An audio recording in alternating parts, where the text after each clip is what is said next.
Hayra düştüm vatanımdan dilimden.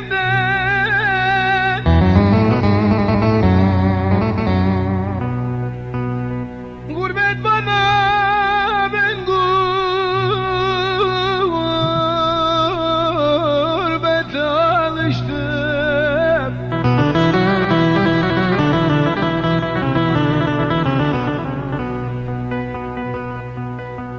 Takdir böyleymiş,